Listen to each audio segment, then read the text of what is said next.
ভাইকে কোলের পরে নিয়ে কি করবো জানিস ভাই? আমি নিজ হাতে খাওয়াইব,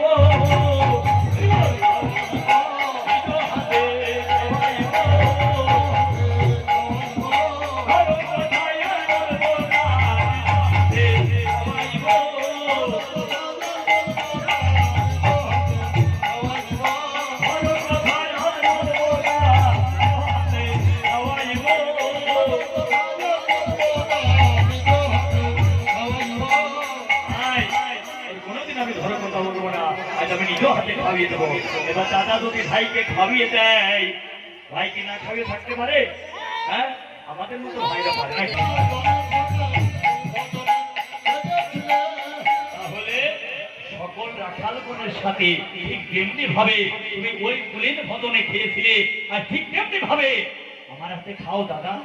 এইবার ভাই দাদা ভাইকে খাওয়াই দিল, ভাই দাদাকে খাওয়াই দিচ্ছে।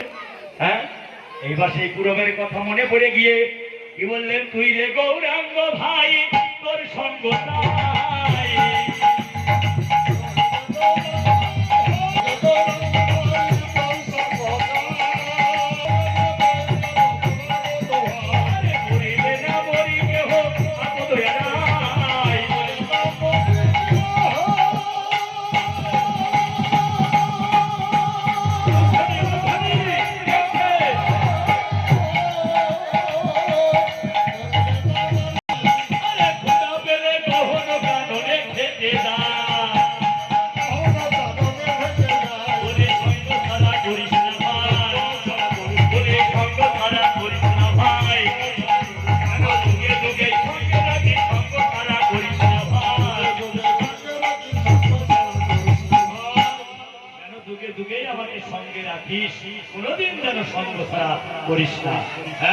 এইবার দাদা ভাইকে খাওয়াই দিল, ভাই দাদাকে খাওয়াই দিল, খাওয়াই দিচ্ছে ভগৎ কার গিয়ে অদ্বৈত গৃহে। অদ্বৈত প্রভু দূর থেকে দেখতে কি ব্যাপার, এরা দুই ভাই করে অঙ্গ আর আমি দেখি অঙ্গ।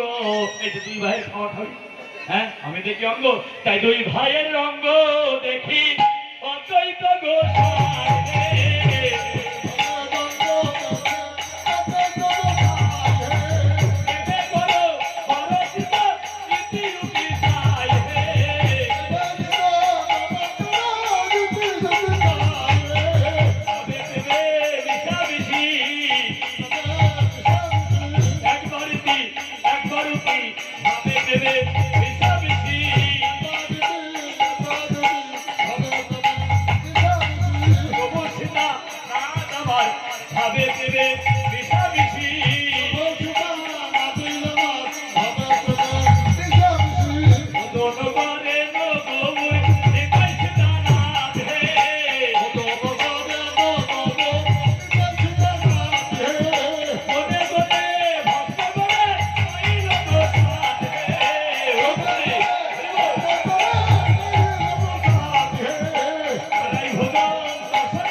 বললো আরতি করবে নরহরি, আর গোসাই বলে সীতা দেবী।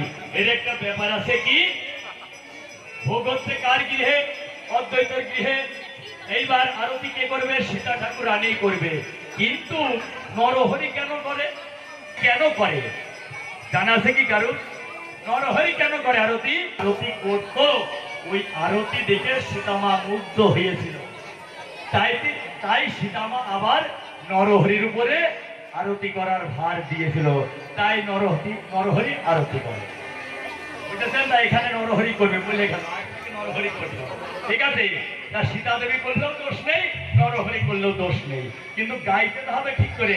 এবার কি হবে? সীতা দেবীর আজ্ঞা পায়া নরহরি